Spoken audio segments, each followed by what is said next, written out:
e siamo in compagnia del sindaco Michele Fabbro, che per l'occasione ci ha ospitati, al quale chiediamo se noi fossimo dei turisti che veniamo da lontano, ma anche dei turisti di prossimità che abitiamo magari, che ne so, a Pordenone piuttosto che a Vizio, piuttosto che a Trieste, ma anche a Udine. Cosa potremmo trovare a San Vito di Fagagna di interessante da visitare? Sicuramente a San Vito di Fagagna ci sono dei riferimenti storici che sono presenti con alcuni elementi che si possono guardare, che si possono vedere. Partiamo da abbastanza lontano, da quelle che sono state poi le scoperte e i ritrovamenti archeologici, chiamiamoli, qui nel territorio. Qui in passato c'è stato sicuramente un insediamento longobardo. Ci sono stati dei ritrovamenti nella zona più a est del paese, quindi rispetto all'abitato del capoluogo di San Vito, c'è una zona che diciamo, è battezzata anche con un nome particolare, questa strada che è la Batteana, che deriva da battaglia evidentemente, storicamente, perché si parla che appunto lì ci fosse stato un combattimento o qualcosa del genere. Lì in prossimità appunto di questa zona sono stati ritrovati dei sarcofagi longobardi, quindi delle tombe longobarde che sono attualmente conservate al museo di Udine. Però c'è stato un ritrovamento durante dei lavori recenti, quindi negli anni 50 credo, vicino alla chiesa del paese di San Vito, c'è stato un ritrovamento di un sarcofago di pietra. Si immagina che fosse stato riutilizzato per una sepoltura successiva, quindi spostato da dove è stato trovato e riutilizzato in quel luogo. È stata fatta una struttura, un ampliamento della chiesa, la costruzione di una cappella e in quella circostanza appunto si è fatto questo ritrovamento. Questo sarcofago è stato ripulito, sistemato ed è visibile all'interno della chiesa, inserito in una teca. Di certo è una struttura longobarda, è un ritrovamento longobardo perché sul coperchio viene raffigurata appunto la croce longobarda tipica. Quindi l'origine sicuramente diciamo, in origine c'è un passaggio, c'è un insediamento di questa popolazione. Sicuramente ci sono anche dei ritrovamenti in un'altra zona del territorio di Romani, quindi anche il passaggio dei Romani c'è stato qui in questa zona. Altra testimonianza appunto della presenza dei Romani è nella zona di Silvella, dove c'è attualmente edificata Villa Micoli d'Orlandi. Dietro questa villa, che è una villa che è stata costruita nel 1600, metà del 1600, c'è una strada che è orientata verso sud e questa strada ha diciamo, l'orientamento delle nord-sud con un'inclinazione delle centuriazioni romane. Quindi evidentemente lì c'è un residuo di questa centuriazione, di questa perimetrazione che utilizzavano i romani appunto per delimitare gli appezzamenti. Questa strada si narra che fosse un collegamento addirittura con Villa Marini. Ha una lunghezza attualmente di circa 2,5 km, poi si interrompe nella sua diciamo così, nel suo andamento rettilineo per diciamo, collegarsi con una rete di aria campestre, se vogliamo. Però è molto bella perché è un viale alberato e collega il portone meridionale appunto della villa con la campagna verso sud. Riferimento appunto facevo qui a questa villa, che è un altro elemento molto particolare, molto importante da vedere, da visitare. È di proprietà privata, è stata costruita, come dicevo, dai conti Micoli nel 1600, famiglia molto importante per il territorio, famiglia di commercianti, di proprietari terrieri che governavano tutta questa area. Successivamente per questioni di eredità, di lasciti e così, di vicende familiari, la villa non è rimasta più di proprietà dei Pontimicoli, ma era stata donata all'ospedale di Udine. Poi ulteriori vicende fino ai tempi più recenti, che è diventata di proprietà della famiglia Dorlandi, che attualmente appunto detiene la proprietà e sta piano piano ricomponendo l'intero lotto, l'intera proprietà, perché poi con le varie vicende delle varie famiglie proprietarie si era un po' divisa. Adesso il signor Gianluigi sta riunendo tutto quanto e sta lavorando anche per dare una rinfrescata, se vogliamo, estetica a questo splendido esempio di architettura nostra locale. Sono stati fatti dei lavori recenti di sistemazione della copertura, sono stati fatti gli intonaci esterni, proprio un anno fa credo siano stati completati i lavori. Adesso sta lavorando sul muro di recinzione, che è tutto in pietra, quindi sta ristrutturando anche la parte esterna e la villa sta prendendo forma anche da un punto di vista estetico rinnovato ed è molto bella. Il bello di questo immobile è sicuramente lo stato di conservazione, perché negli anni è rimasta sempre così, quindi nessuno l'ha violentata, come ogni tanto succede per qualche vecchia struttura. Altri esempi sicuramente da notare e da guardare ci sono nell'abitato di San Vito, in via Acquedotto, che si tratta sostanzialmente della vecchia strada che percorreva questi territori da est a ovest, la così detta storicamente via Cividina, e passava proprio in quel punto lì.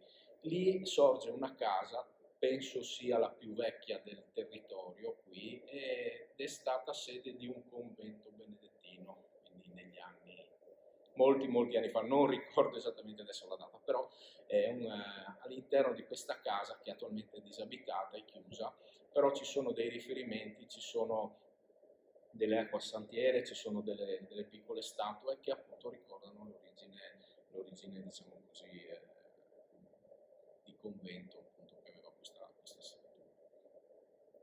Altre cose interessanti naturalmente si trovano all'interno delle tre chiese dei tre paesi che compongono il nostro comune, quindi ci sono due frazioni, Silvella, che ho già ricordato, dove c'è la sede di dove c'è Villa Micoli, e Ruscleto, che è un'altra frazione. Dentro all'interno delle chiese si trovano dei dipinti, si trovano delle pale, quindi delle strutture interessanti.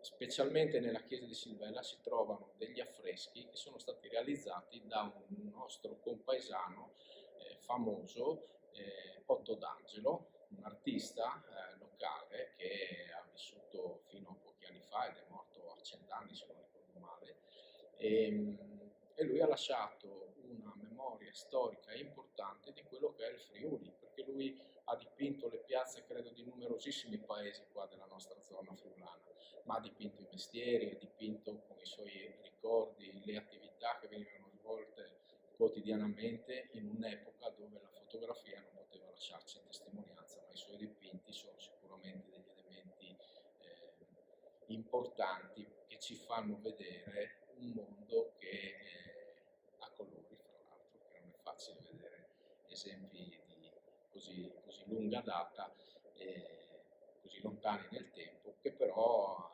ci dimostrano scene e anche paesaggi reali come erano, perché lui ha fatto delle ricerche, si è documentato con quello che ha trovato di scritto, ma anche con delle memorie ricevute passaparola dagli anziani, intervistando anche gli anziani dei vari paesi. Per cui ci sono spesso delle mostre che lo riguardano, ne abbiamo fatte alcune anche qui nel territorio con quadri, con documenti che appunto ci raffigurano le piazze, gli stagni che erano le riserve d'acqua di un tempo. I più anziani se le ricordano, quelli più giovani non se le ricordano, però anche la storia di quella che è stata poi la fonte vitale dei nostri paesi, cioè l'acqua, no? All'inizio c'erano gli stagni, poi i pozzi, poi il canale Ledra, fino ad arrivare attualmente agli acquedotti e alle casette dell'acqua, come vedete qui fuori.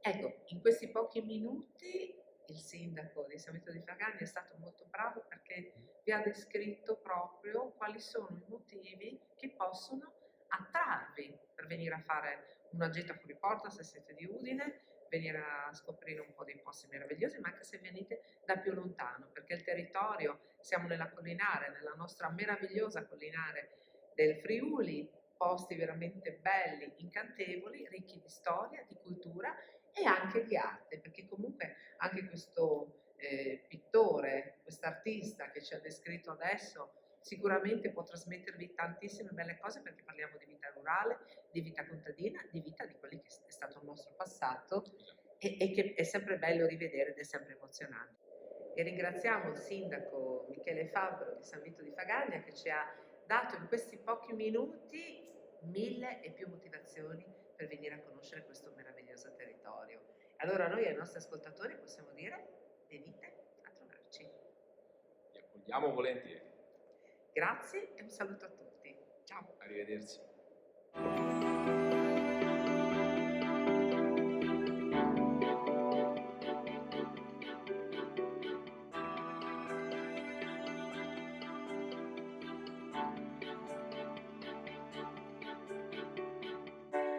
E continua il nostro viaggio nei comuni della comunità collinare del Friuli e siamo qui nell'ultimo acquisto, nell'ultimo che ha aderito a questa comunità che dà ata a valorizzare e a dare e a mettere in evidenza le peculiarità e le eccellenze di questo territorio meraviglioso. E sono in compagnia della sindaco Laura Sandruvi, buongiorno, che ci ha gentilmente ospitata in questo bellissimo contesto, perché siamo in una villa molto bella che è dedicata ad una persona molto importante. E con lei parleremo proprio delle peculiarità di Pagnacco, di questo territorio che si trova incastonato proprio in mezzo alle colline e che ha diverse cose da raccontare e da farvi scoprire. È vero, una bellissima presentazione. Buongiorno a tutti. Grazie. Siamo proprio nella villa che diede i natali al prefetto Cesare I Mori, definito da tutti anche il prefetto di ferro, proprio per la sua continua lotta, il continuo impegno contro la mafia e che possiamo definirlo anche il padre fondatore del Consorzio di Bonifica della Bassa Friulana. Lui ha vissuto a Pagnacco per tantissimi anni. Questa appunto fu la sua dimora abitativa che poi divenne il municipio di Pagnacco ed è tuttora la sede della casa municipale. Ecco, io adesso mi vorrei calare un po' nei panni di un turista, ma anche di un turista friulano che viene proprio al nostro Friuli Venezia Giulia, decide di fare un bel giro, la gita domenicale, il turismo lento che adesso va molto, è molto in voga, no? Lo stiamo cercando di valorizzare proprio il nostro territorio. Prima di uscire, di andare a scoprire cosa c'è fuori, andiamo a scoprire cosa c'è dentro. Che cosa consiglierebbe a chi viene in questo territorio per poter vedere delle cose interessanti perché ce ne sono? Consiglierei di venire a Pagnacco per immergersi in un contesto naturalistico, unico nel suo genere. Stiamo parlando del primo comune che si affaccia alle colline moreniche, proprio della collinare del Friuli e siamo abbracciati, quindi sto parlando quasi a 360 gradi, da un percorso naturalistico molto molto bello. Siamo affiancati dall'iporia della Valle del Cormor, per esempio, e da situazioni logistiche molto interessanti anche per quanto riguarda ville storiche, ne abbiamo 11, il castello di Fontanabona che risale a molti secoli fa, addirittura una parte di una lottizzazione risale all'anno 1000 e quindi sono dei percorsi storici, naturalistici veramente interessanti che il turista può tranquillamente attraversare anche semplicemente a piedi, facendo una camminata e scorgendo le bellezze naturali del territorio. Ecco, quindi ci riferiamo un po' anche appunto per il turismo a piedi, per il turismo in bicicletta. Dal punto di vista enogastronomico, Siamo fortunati perché, allora, diciamo che Pagnacco è un comune a vocazione residenziale propriamente, ma abbiamo la fortuna di ospitare diverse realtà agricole che permettono quindi di conoscere i prodotti a chilometro zero. Di conseguenza c'è la possibilità proprio di trovare dei luoghi in cui poter fare anche degli assaggi tipici friulani in modo da creare una sorta anche di convivialità nell'ambito di un percorso turistico, perché no, direi. e quindi quello che noi vi possiamo consigliare, seguendo un po' le parole anche della primo cittadino Laura Sandruvi di Pagnacco, è di venire in questo bellissimo posto, scoprire il territorio, ad assaggiare quelli che sono i prodotti enogastronomici e ad immergersi in questo territorio che, come tutti gli altri appartenenti proprio alla zona collinare, ha come si può dire, una location fantastica, perché qua c'è tanta natura rigogliosa, una natura anche un po' si può dire rurale, Sì, perché qua assolutamente. proprio ci dimentichiamo che cosa vuol dire essere in città, lontano dai rumori. La prima cosa che colpisce in questi territori, lo dico in generale, ma l'ho notato proprio in tutti i territori della collinare, è questo silenzio e questo parlare, far parlare la natura. Sì, e soprattutto anche il territorio, è un territorio molto radicato alle tradizioni, il comune di Pagnacco. E visto che hai citato la Collinare, dobbiamo veramente ringraziare perché la comunità collinare, in quanto il percorso è arrivato e giunto all'adesione pochissimi mesi fa, ed è stata una scelta quasi storica se non epocale, e devo dire la sincera verità che per onestà la volontà di aderire alla comunità collinare fu espressa già dal mio predecessore, compianto sindaco Luca Mazzaro, poi riproposta sia durante la mia reggenza sia anche quando divenni sindaco ufficialmente 2 anni fa assieme al mio gruppo, perché Pagnacco fa parte proprio di un contesto collinare e Pagnacco potrà certamente sviluppare quello che è l'ambito turistico grazie all'attività di un ente come quello che può essere la comunità collinare, che ha una cinquantennale esperienza nell'ambito della valorizzazione del territorio e anche dello sviluppo dei servizi, perché non dobbiamo dimenticare che noi l'abbiamo fatto soprattutto per condividere le attività e i servizi in condivisione insieme. E questo è un bellissimo motivo per fare rete, questa comunità fa rete fra comuni che possono offrire tantissimo al territorio e portare uno sviluppo importante al turismo e anche all'attrazione verso questi meravigliosi territori. Quindi noi ringraziamo la sindaca Laura Sandruvi di averci ospitato e di averci raccontato in queste poche battute le peculiarità di Pagnacco e noi vi invitiamo A a venire a venire. trovarci a Pagnacco, assolutamente sì. Vi Vi aspettiamo a aspettiamo. Pagnacco. Ciao! Arrivederci.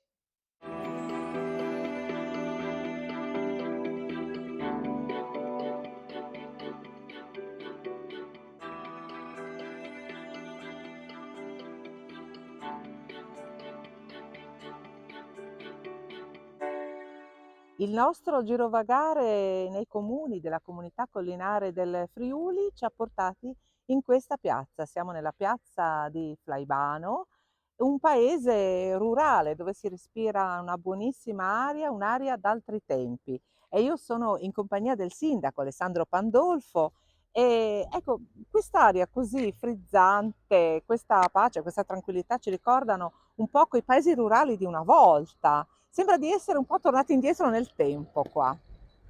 Ma in realtà sì, la dimensione è come l'hai rappresentata, è perfetta, di confine fra Medio Friuli e Collinare, dove si respira un'aria casalinga, si può definire, a dimensione d'uomo, con la fortuna però per i cittadini di avere un sacco di servizi. Questa è la particolarità di Flaibano, da sempre. Abbiamo un territorio che dirada verso le colline, siamo il primo comune della comunità collinare da sud e possiamo vantare dei percorsi interessanti sia per il turismo lento sia per i ciclisti, no? Per chi ha la passione del ciclismo.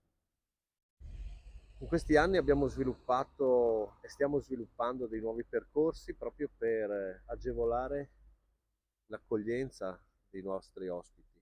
attraverso un ristorante molto noto e una chiesetta romana e poi la Villa Marangoni a San Odorico. Abbiamo anche la chiesa di San Odorico che ha una storia importante, addirittura San Odorico era avamposto dell'impero romano, per cui potete capire che un po' di storia c'è anche nel comune di Faibano. Quindi, come tu ci hai appena detto, un occhio di riguardo per il turista, per l'accoglienza, il turismo slow, turismo lento, le ciclabili. Qua arrivando noi abbiamo visto dei prati, dei campi bellissimi che voglio dire anche invogliano, no? A praticare questo tipo di attività. Sì, soprattutto un'attività che di questi tempi è molto importante per quanto concerne la salute e il fatto di farla in sicurezza. Noi abbiamo la possibilità di offrire dei percorsi in assoluta sicurezza dove non c'è traffico, in mezzo alla natura. È vero, qua ci sono molti campi, però andando proprio verso San Odorico abbiamo un patrimonio naturale inestimabile a livello europeo che è il fiume Tagliamento e là noi stiamo investendo molto proprio per le nuove generazioni di Fleibano, ma anche per chi arriva magari dall'Austria e che vuole arrivare fino al mare attraversando e percorrendo le vie del Tagliamento. E quindi anche Fraibano, come gli altri comuni della comunità collinare, sono, si può dire, baciati da questo fiume che è diventato proprio meta turistica. Poi ci raccontavano anche altri sindaci che ci sono proprio addirittura come nelle spiagge, ci sono i vari mercanti con gli asciugamani, la gente che va a prendere il sole, gente che va a fare camminate. E proprio partendo da Fraibano, come partendo da qualsiasi altro comune della Collinare, c'è la possibilità di fare questi percorsi bellissimi che vi portano nei vari posti. Ecco, il bello di tutto ciò è che non ci si ferma e si staziona in un posto, ma si possono vedere posti meravigliosi collegati uno con l'altro e Certo. Fraibano è uno di questi. Certo, come ti dicevo, noi abbiamo questa fortuna, siamo l'anello di congiunzione fra Medi Friuli e Collinare e ci sono dei progetti che proprio si intersecano a Flaibano, nel comune di Flaibano, dei percorsi ciclabili che sono stati studiati a livello collinare, come ti dicevo, verso nord o viceversa verso sud per chi arriva da nord, e con quelli del Medio Friuli per arrivare, come ti dicevo, al mare. Ora, ci sono diverse persone che hanno già fatto dei progetti, hanno già iniziato questa attività, no? Portando le persone a vedere i nostri posti e devo dire che hanno trovato abbastanza gradimento. È proprio per questo che noi abbiamo investito molto nel centro vacanze di San Odorico dove vorremmo sviluppare una stazione di e-bike. E quindi a breve, siccome, come diceva adesso il sindaco, stanno ancora organizzando e stanno Sì. ancora realizzando questa ristrutturazione, quando sarà finita magari noi verremo a vederla, verremo a trovarvi e così avremo la possibilità di offrire ai nostri ascoltatori una cosa nuova che viene proprio da Flaivano. In E ogni noi vi aspetteremo e a braccia verremo aperte. volentieri. E allora a questo punto, come facciamo per tutti quanti, la Collinare, il territorio della Collinare è un gioiello meraviglioso che va vissuto, va esplorato e va amato. E noi con il primo cittadino, Alessandro Pandolfo, vi invitiamo a venire anche a Flaibano. A presto a tutti.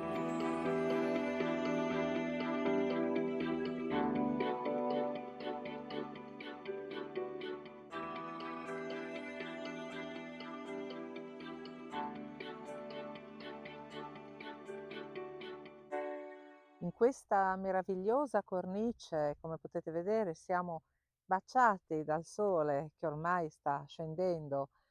Siamo verso le 6 del pomeriggio e ci troviamo in un luogo fantastico. Potrei parlarvi di Filanda, potrei parlarvi di Fricco, potrei parlarvi di cultura, di arte, di meravigliose iniziative. E siamo a Dignano e siamo in un comune della comunità collinare del Friuli e io sono in compagnia del sindaco Vittorio Orlando e dell'assessore alla cultura Donatella Bertolissio. Bene, io vorrei chiedere a loro, io intanto mi vorrei però spostare perché vorrei che voi poteste vedere quello che c'è alle nostre spalle, cioè il fiume tagliamento. Se io fossi una turista, che cosa mi consigliereste di venire a vedere per prima cosa? E lo chiedo al primo cittadino qui a Dignano. E la prima cosa sarebbe proprio questo posto per vedere il fiume Tagliamento. Noi praticamente il nostro comune si affaccia sul fiume Tagliamento ed è stata la vita del nostro paese, perché se voi fate il giro nel paese troverete le case, quelle di sassi, tutte fatte con i sassi del Tagliamento. Ma non c'è solo quello. Voi vedete siamo una zona pianeggiante, subito dopo la parte morenica e collinare, facciamo parte naturalmente della comunità collinare e abbiamo anche delle belle opere nei nostri 4 paesi. Dignano è formato da 4 paesi: Carpacco, Vidulis, Dignano e Bonzicco. E qui troviamo delle costruzioni molto antiche, delle chiesette molto antiche, soprattutto due. C'è una a Carpaco, la chiesa di San Giorgio, che è del 1300, e la pieve di Dignano, che è del 1000, mi pare del 1200, 1000, 1200, perché poi era stata distrutta dalle alluvioni del Tagliamento, poi è stata rifatta, eccetera. Ma non solo questo, culturalmente abbiamo anche la Casa Pirona. Casa Pirona è un monumento, perché il Pirone è quel signore che ha scritto il vocabolario friulano. E poi abbiamo altre 2 belle case antiche, che sono la Casa Zancani e la Casa Bisaro. A Carpacco abbiamo anche il Cicul cosiddetto, che è una villa anni 20 costruita su un cucuzzolo di una collina, che è proprio vicino qua. Non si vede perché ci sono gli alberi, ma è molto bella. In più stiamo facendo dei progetti, soprattutto di progetti ciclabili e pedonabili, di cui una parte è già presente da Carpacco a Vidulis, e adesso abbiamo progettato col PNR un collegamento tra la Valle del Tagliamento e la Valle del Corno, facendo un progetto unico tra il comune di Dignano e il comune di Rive d'Arcano. E questo permetterà di raggiungere l'altra pista ciclabile che ho accennato prima, che poi dovrà proseguire per Dignano e andare sul ponte, sperando che sul ponte venga fatta una ciclabile per unire lo Spilimberghese col Sant'Agnelese, eccetera. Al di là di questo, poi abbiamo varie icone fatte dagli antichi, che le ho fotografate, quindi ve le ho mandate. E poi abbiamo la chiesa di Sant'Anna, che anche quello ha una bella storia dietro, e che viene usata da una parte del paese di Dignano. Ecco, io direi che basti, passerei alla dottoressa Bertolissio per l'approfondimento di queste cose. Grazie. Bene, allora si vuole così farci un po' un panorama, no? Abbiamo Sì, adesso toccato degli argomenti molto belli, interessanti, lei che è l'assessore poi alla cultura, magari se ci può dare qualche delucidazione in merito. sì, innanzitutto qui prima di parlare degli aspetti culturali, qui dietro abbiamo il nostro Tagliamento, un fiume, l'unico fiume in Europa a carattere torrentizio, un fiume che fortunatamente dopo le tante piogge di cui avevamo bisogno dell'anno scorso e anche di quest'anno, è ritornato ad essere un fiume bianco. Bianco per i sassi del tagliamento e l'acqua cristallina. Ce lo invidiano questo fiume. Abbiamo la presenza anche adesso, nel periodo primaverile, di turisti che vengono dai paesi nordici, dalla Germania, dalla Danimarca, che si avventurano ad attraversare il tagliamento, anche diciamo a loro rischio e pericolo, perché non lo conoscono. Noi lo conosciamo e sappiamo che il tagliamento è un fiume amico, ma può diventare anche pericoloso. Ecco, però ecco, il legame che i dignanesi hanno col fiume Tagliamento è un legame storico, antichissimo. Basti pensare che fino agli anni del dopoguerra i nostri avi si recavano nel Tagliamento per prendere l'acqua, quindi l'acqua ad uso potabile. Ecco, quindi e poi c'era la cacciagione, c'era la coltivazione nel Bas, si dice in friulano. Ora tutto questo non accade più, però anche dal punto di vista naturalistico abbiamo, cervi, anche cinghiali, abbiamo, qualcuno dice anche orsi, quindi ben venga tutto questo che fa parte del patrimonio naturalistico. Riguardo all'aspetto culturale, il sindaco ha citato, le nostre chiese, una per tutte la Pieve di Dignano con affreschi antichissimi e che, costituiva la chiesa matrice, di un territorio molto vasto che prendeva Dignano fino a Flaibano e Carpacco. Questa chiesa che era legata al, patriarcato di Aquileia, tanto per citare, il patriarca Delfino venne a Dignano adesso non ricordo esattamente, non vorrei sbagliare dal punto di vista storico. E al di là dell'aspetto culturale, tante sono le iniziative che si fanno durante l'anno e poi anche un aspetto non di carattere culturale, vorrei segnalare che Dignano è il paese delle sagre, o meglio il comune delle sagre. Alcune grandi sagre, grandi manifestazioni, Carpacco, Dignano, Vidulis, un'altra più piccola, però l'unica rimasta, penso a livello sicuramente provinciale, fatta nel cuore del paese, la sagra di Bonzicco. E le sagre sono l'occasione per riunire veramente tanta gente.